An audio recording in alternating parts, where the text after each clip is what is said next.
Okay, good morning, everybody. Welcome, and we can get everyone's attention.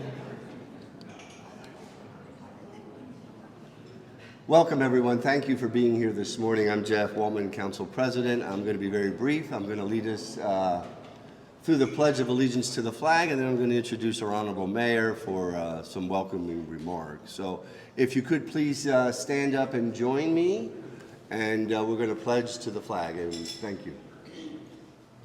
I pledge allegiance to the flag of the United States of America and to the republic for which it stands, one nation, under God, indivisible, with liberty and justice for all. Thank you very much. And now I'd like to welcome to the podium the Honorable Mayor of the City of Reading, Mr. Eddie Moran.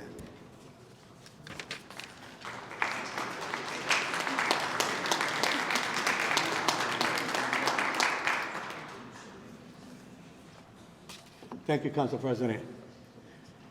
Good morning, everyone. Buenos días a todos. I started to embrace reality, so excuse me. Something I'm not used to very often, so I'm sorry I was not quite prepared for that. I did have a couple of remarks that I'd like to share with you all today. Es un honor, un placer, un privilegio estar aquí hoy. It's an honor and privilege to be here with you today. Let me start off by saying, happy birthday, Reading.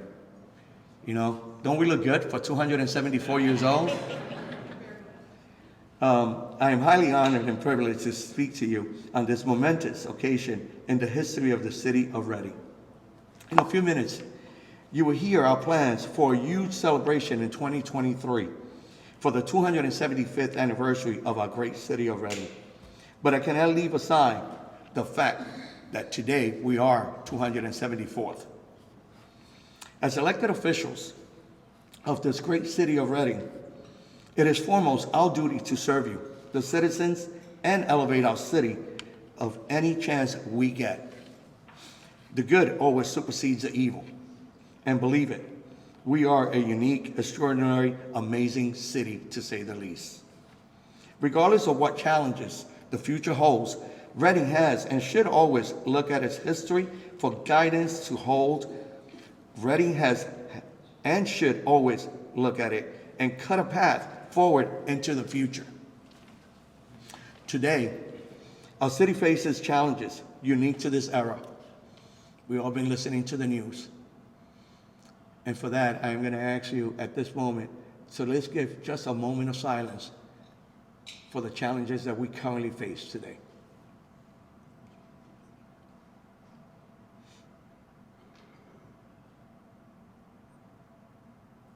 Thank you.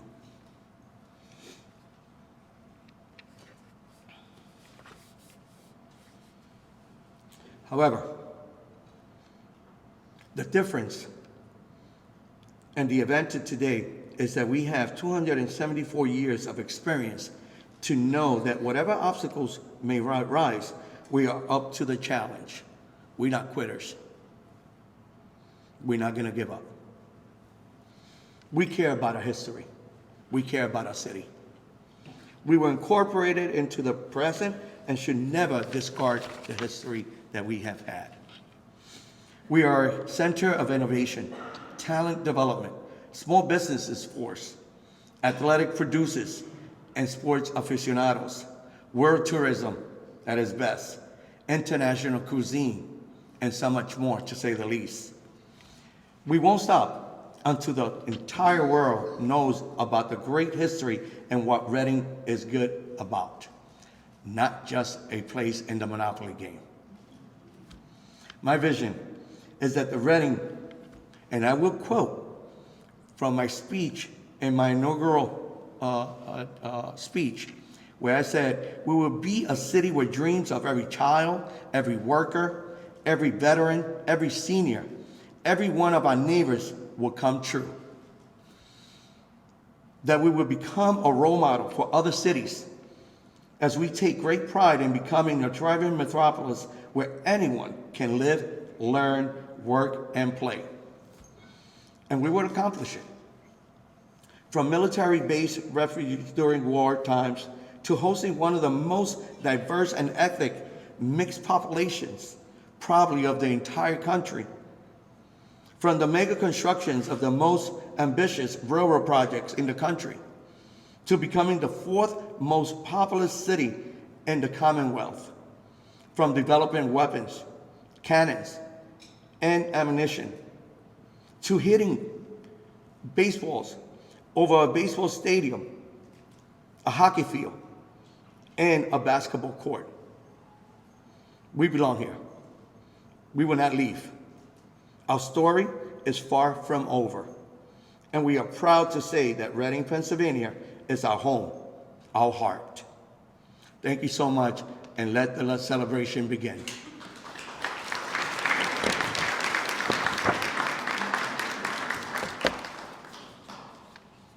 Thank you. Everyone, please welcome Mr. History of Berks County, George Miser IX. His middle initial should be H for history.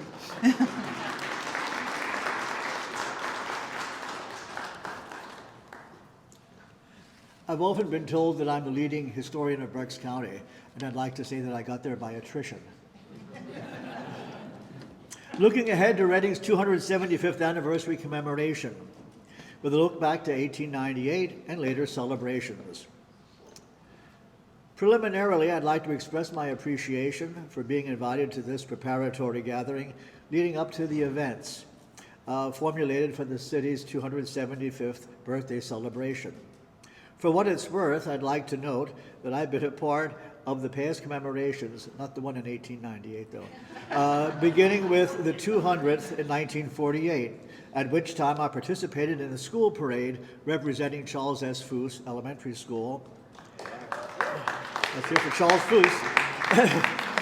That summer, I participated in the Reading Playground Parade representing Bear Park.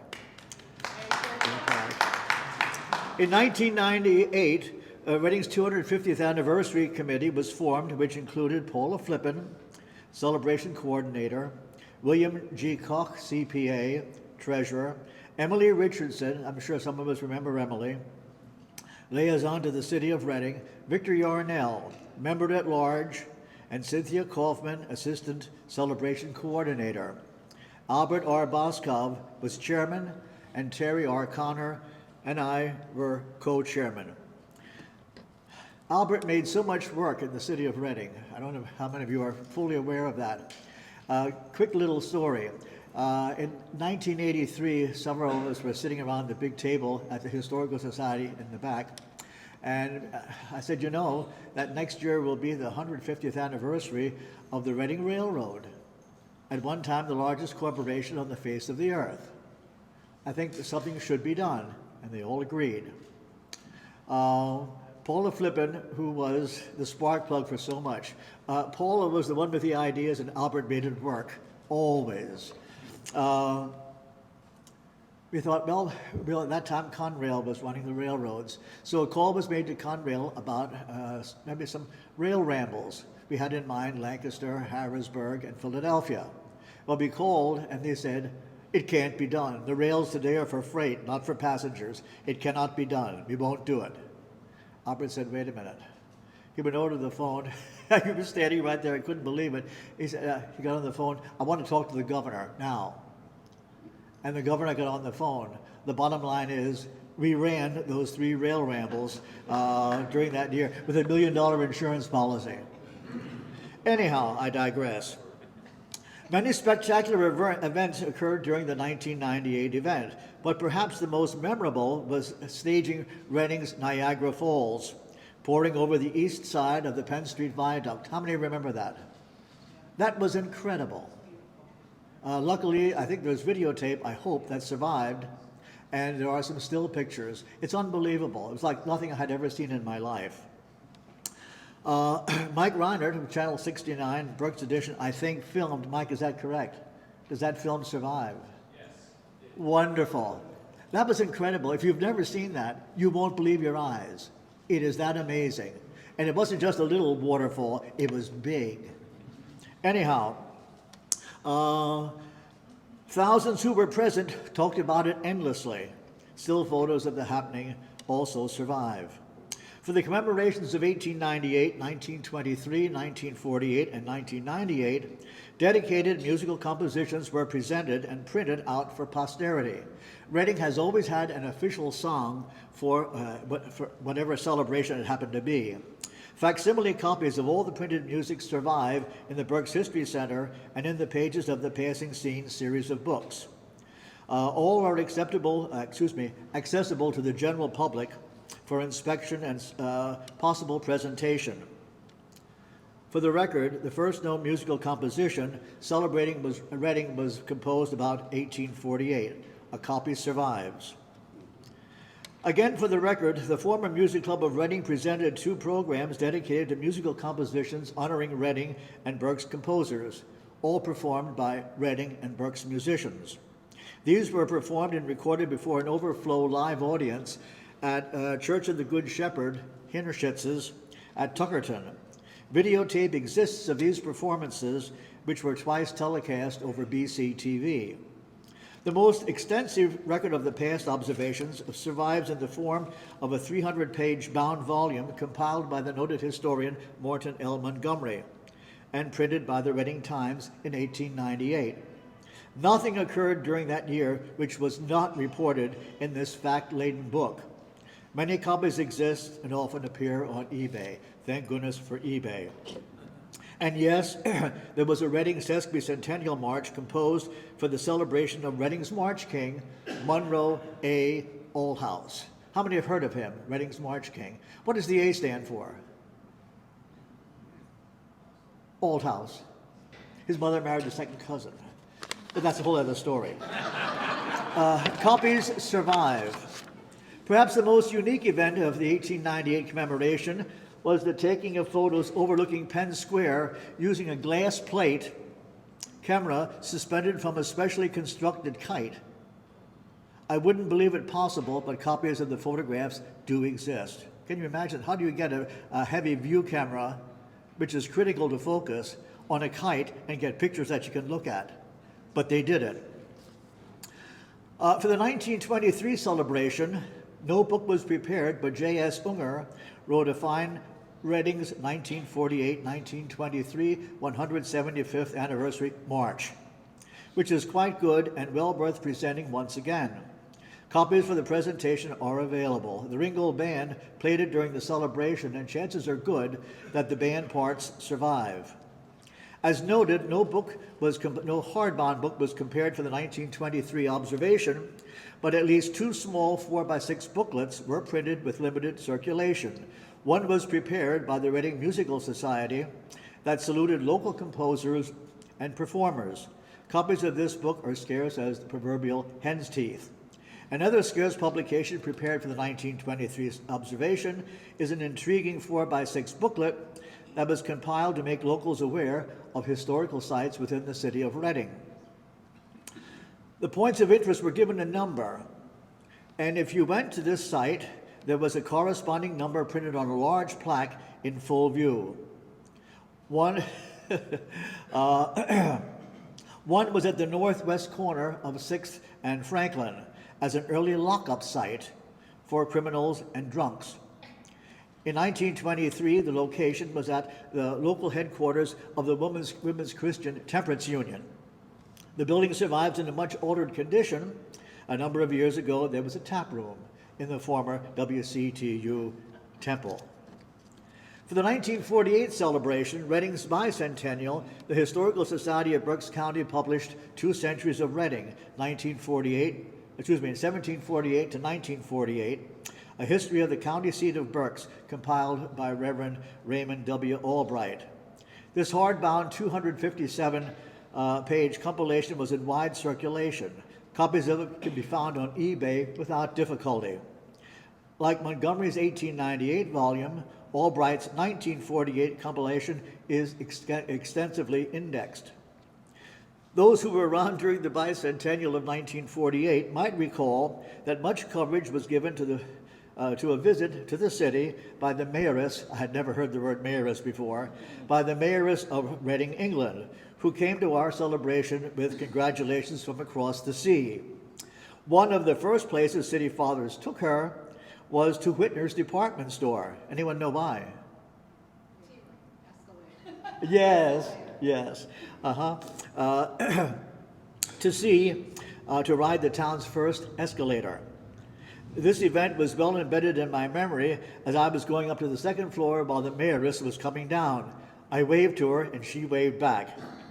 It should be noted that not to be completely left behind, Pomeroy's installed its escalator the following year. Some might recall the well-dressed floor walker who stood beside the thing to see that kids didn't ride it up and down all day long. When was the last time you saw a floor walker in Reading? Anyhow, in 1998, Reading celebrated its bicentennial, its 250th anniversary. For this commemoration, 3 musical compositions were prepared. From the river to the mountain, from the Schuylkill River to Penn's Mound, music by East Side Dave Kleinberg. Is Dave here? Ah, there he is.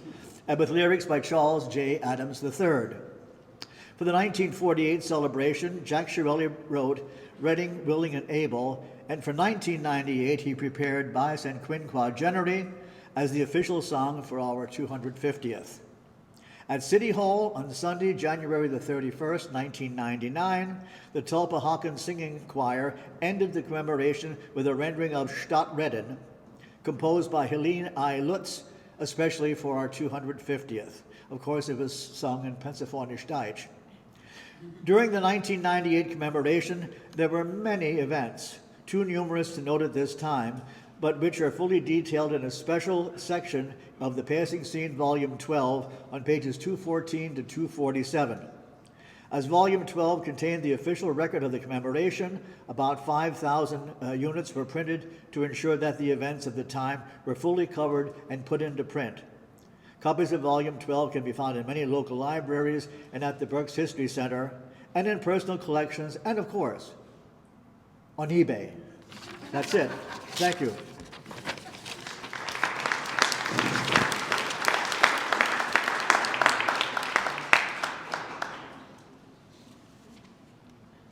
Please welcome Winton Butler, Reading School District, and a local historian.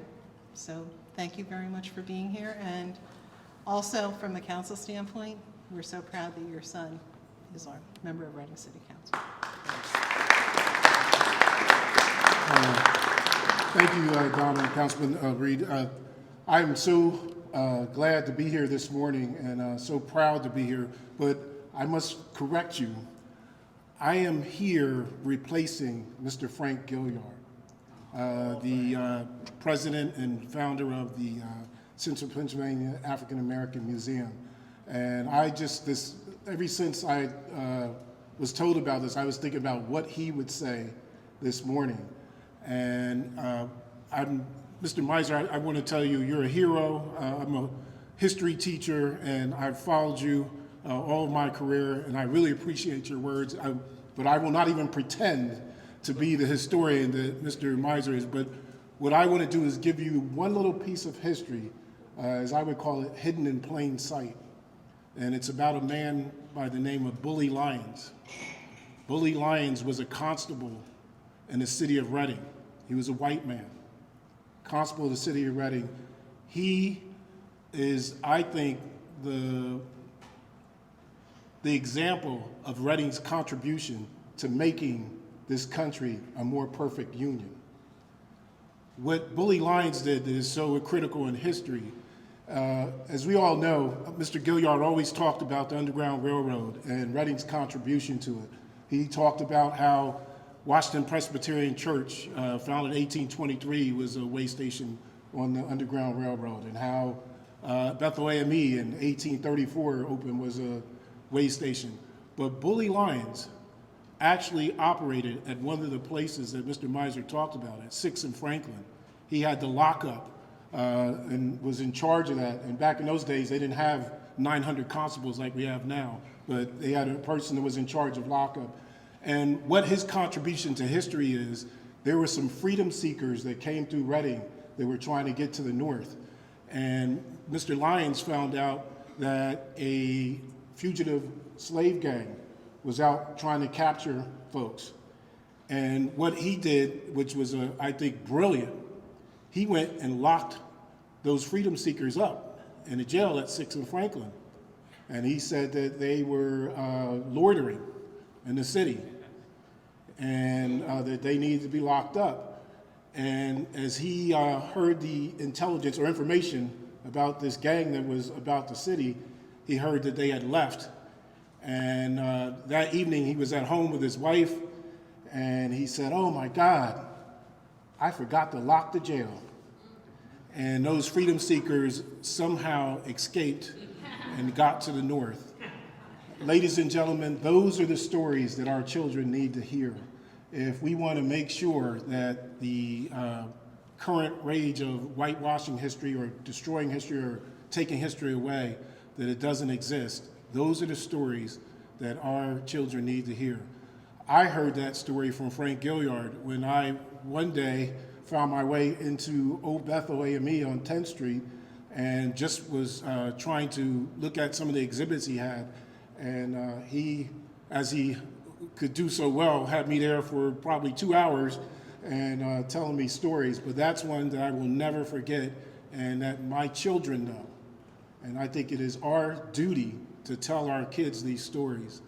Reading has a million stories like that, from all different ethnicities and contributors to what happened in the city. So I don't want to prolong the program, but I thank you for the opportunity of letting Frank Gilliard speak this morning.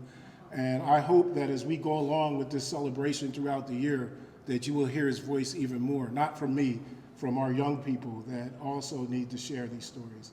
Thank you and have a great day.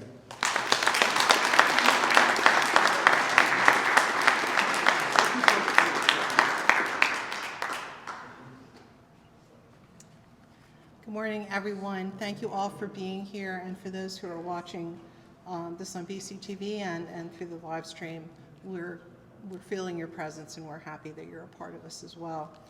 On behalf of the city, I'd like to thank Mike Fucci, Dave Farrar, Mike Ellerman, Whole Convention Center Authority Group for hosting us and for the refreshments we're all enjoying. So thank you very much for doing it. And again, we're in this beautiful, beautiful building, lovingly restored. We have among us Alan Schuman, who's been doing so much for so many of our buildings downtown. We thank you, and we thank all of you who are here because you've all contributed to the city and to our continuing growth. We've been working on putting together this 275th celebration anniversary for the past year or so.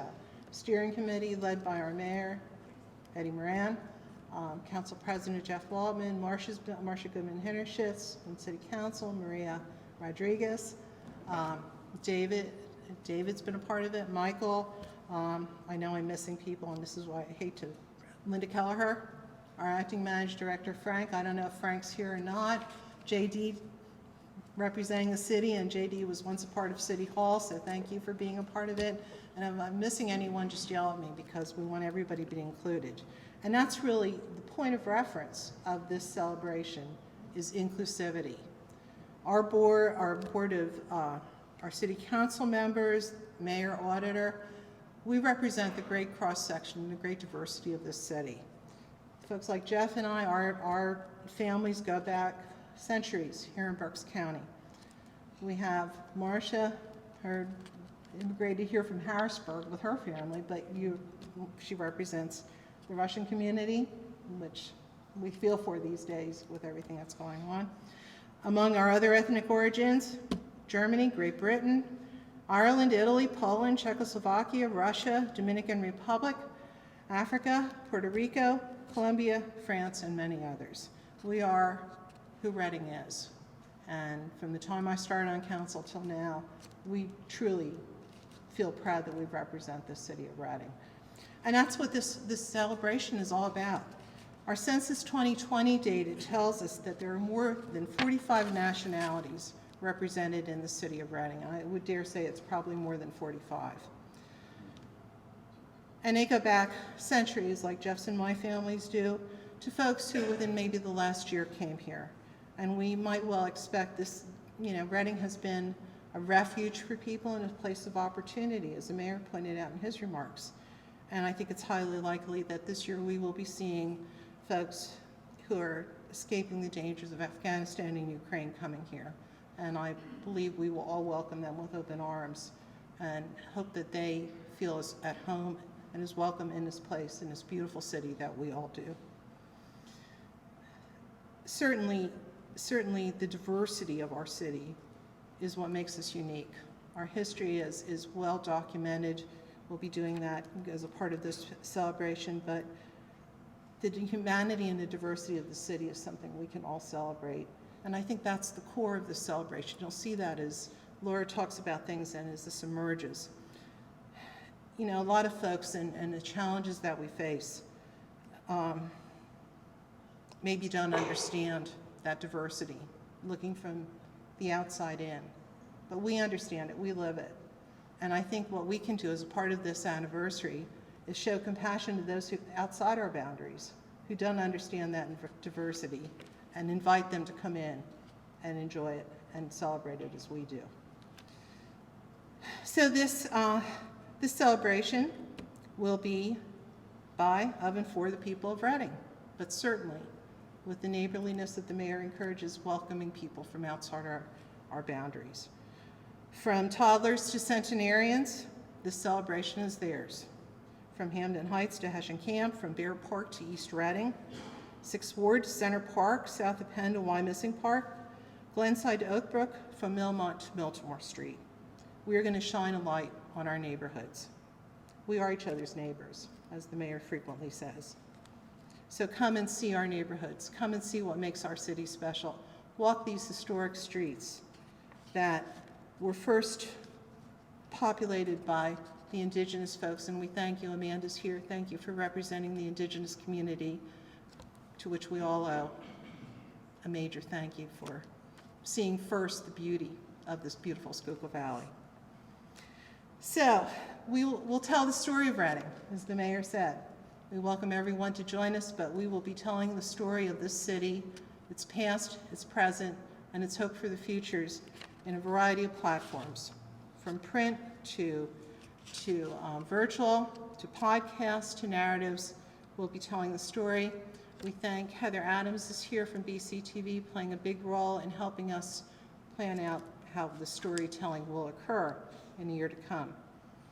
So we welcome our partners from far and wide. We hope that in the next year, we'll see members of delegations from our sister cities. Mayor Tom, I'm looking at you, Roylingan, and Mayor Eddie, your hometown in Puerto Rico. Hopefully we'll have the mayor from there coming up. But we also look to reinvigorate, and I'm looking at JD and Linda, to reinvigorate our relationship with Reading United Kingdom. George might pull you into helping with that. And having the mayoress, it is a mayoress again over there, hoping she'll be joining us. And we also do have a sister city in Changzhou, China. So that may be something we might want to explore. Frank Dombowski has made that point, and I think it's well made. We'll also partner, Chris Winters is here, noted that, where are you, Chris?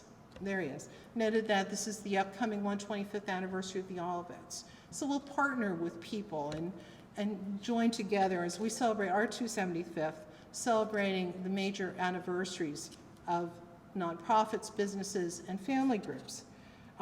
Next year marks the 313th anniversary of Conrad Weiser coming to America, and the Weiser Family Association is looking to have some celebrations about that. So that should be interesting. And our county commissioner, Christian Leinbach, his family traces their roots back to Germany, and they celebrate their 300th anniversary in America next year. So we'll be partnering with all the Leinbachs, and there's a whole lot of them out there. And I like to think that when they came over, they were saying hi to some of the Waltmans, some of the Hinterschitzes, some of the Reeds, some of the Schlegels, all the names we know. And you know, that way back when our ancestors knew each other. So anyhow, as we look to celebrate this, we look to the future. Frank Dombowski, who's our acting managing director and who's really actually a pretty skilled family historian himself, and I'm sure he's share those stories, Mayor.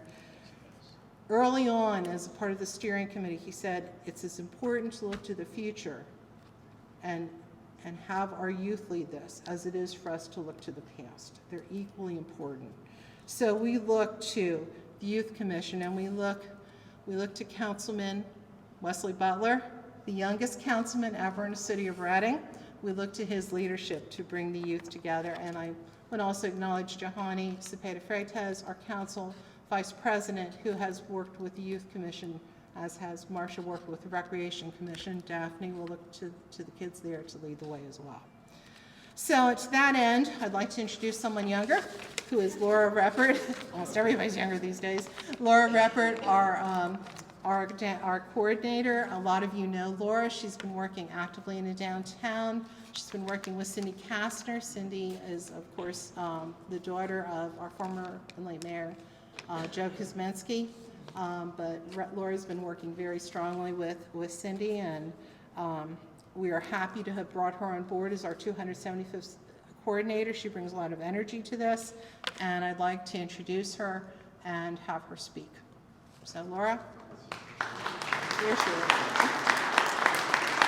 I also quickly want to acknowledge Lisa Haggerty. Lisa, we remember Warren and all the good work he did, so thank you, and Mayor Tom, of course.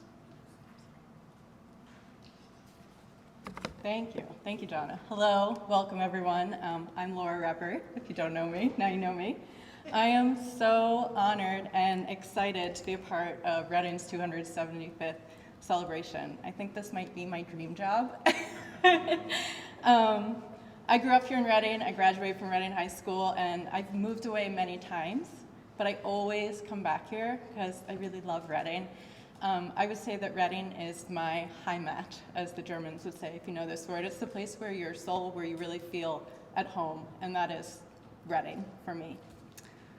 There are nearly 95,000 of us who call Reading our home, and we're a diverse bunch from different backgrounds that we're all brought together by this physical place, this city.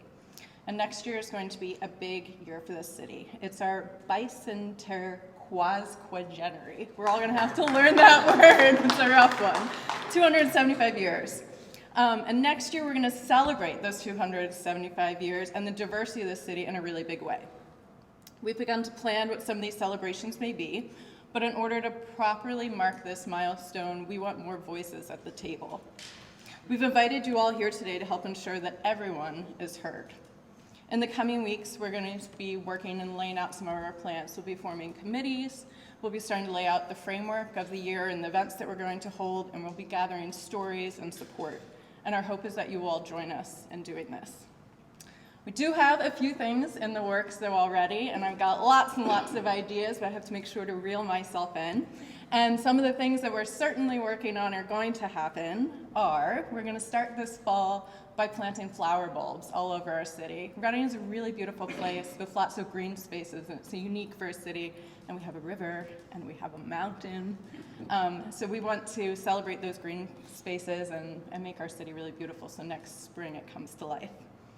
We're also going to be working on some different publications and media projects to tell the story of Reading, and that's where we'd like the involvement of the community to make sure we get the stories out of the people that live here. And the real festivities are going to kick off on New Year's Eve with a celebration downtown and citywide. And then March 16th, 1 year from today, we will be having a citywide celebration, and we're going to be working with the schools to mark our official 275th birthday. And we're also bringing a parade back. George, you talked about the kids' parade. That is one of our goals, to bring a parade back to include all of the children, because it's really, we want to celebrate all the people who come here and the past of our city and the present, but we also want to look towards the future. And including the youth is one of the ways to do that, to instill sort of pride in them as well. To make all of these things possible, we're working with the Berks County Community Foundation. They've set up a Happy Birthday Reading Fund. We also are setting up a page on the website, which I believe Christian will tell us is live today, where you can find information.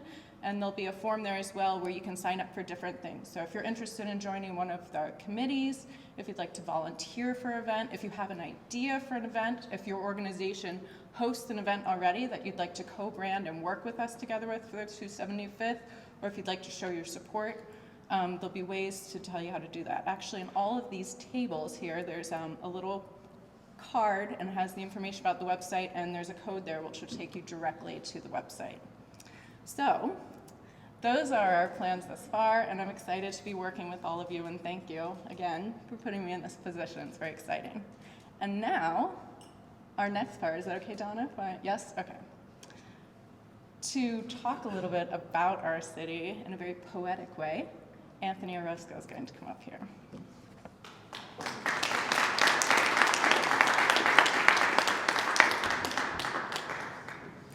Thank you. So I was invited here as Berks County Poet Laureate to share a love letter to Reading, which I've written many, and also appears in this book, Pin Street, City of Poems, which is an anthology of modern poets who live in the city or who admire the city. It's more than 75 modern poets, not just Wallace Stevens and John Updike. We have people who are living and breathing poetry in this city today. And my poem appears in it as well. And I have a quick question for everybody.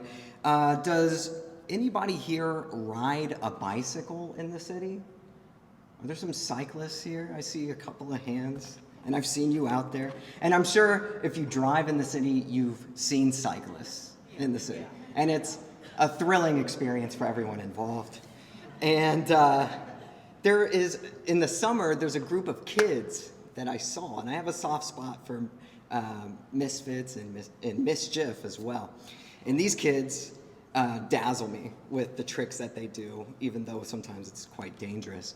But following them and seeing them and going through the back alleyways of the city, I got to see a lot of life here. And hopefully this poem captures it as a map and a love letter.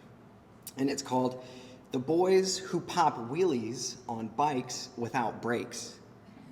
And it goes, catch us if you can, if you dare.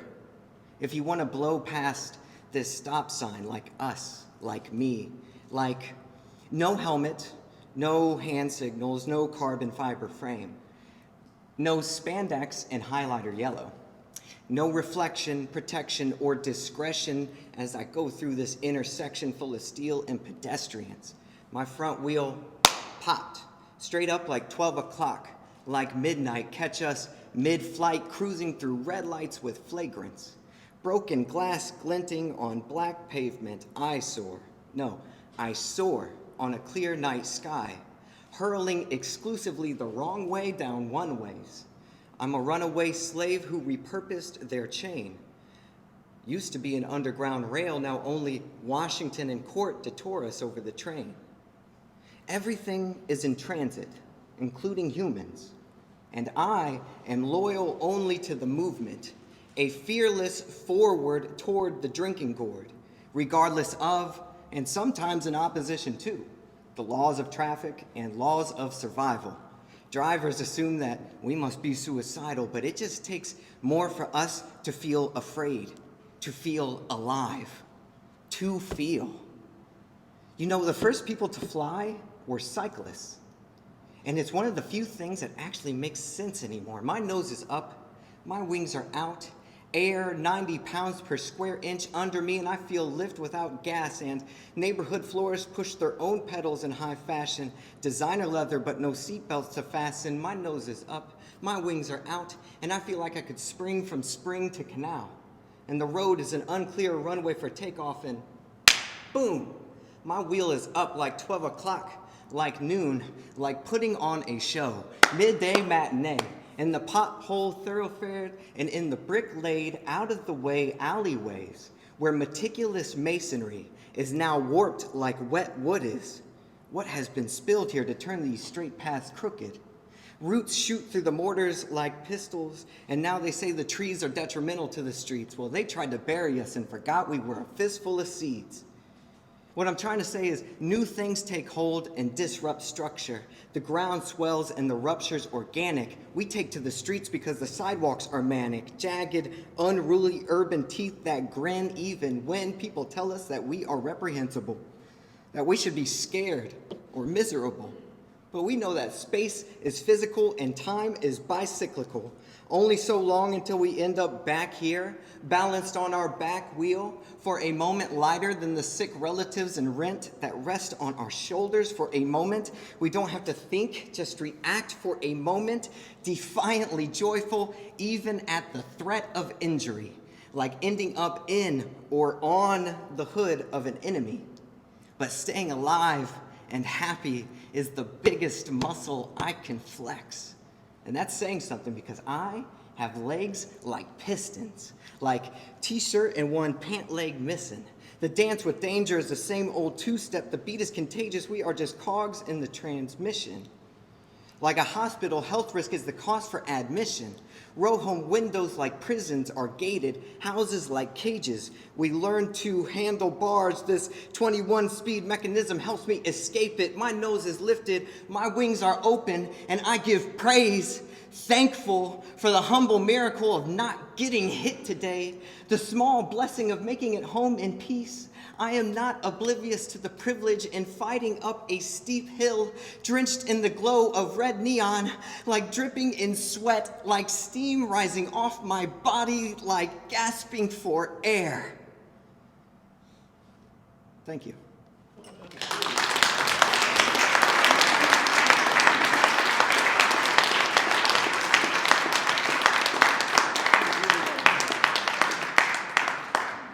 I'd like to ask the members of the steering committee to come up, and Christian, I'll let you take care of everything.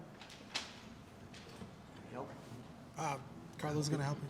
Carla's gonna help me. Okay, I'll help you. No? I think this is state. Let me do something. I was gonna just detach this so we don't have to rip the whole tape.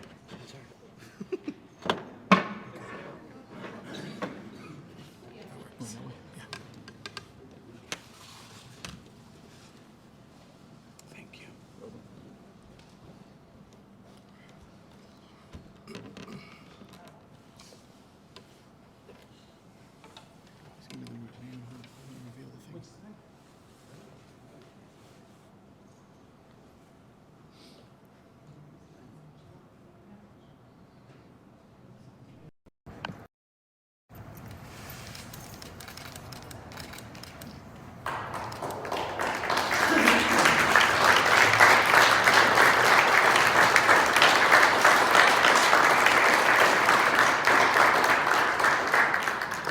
And we'd like to thank Christian Crespo. Christian, don't be shy. Christian and Laura played a major role in putting this logo together. This was the branding logo. Reading, our heart, our home, 1748 2023. Please feel free to work with Laura and Christian to brand your events and carry it on your website. We want to show the world that we're happy. 200, almost 75 years old, 274 today. So please join us, please be our partners, and please celebrate the city of Reading. Thank you for being here.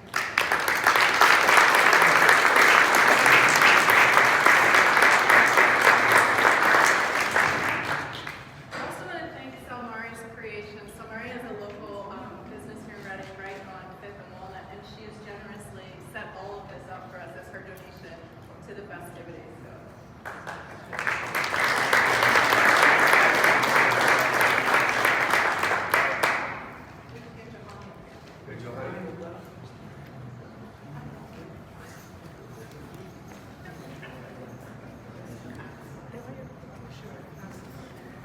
Is there anybody, Linda, JT, before any parties or anything out? We always have shy people in the back.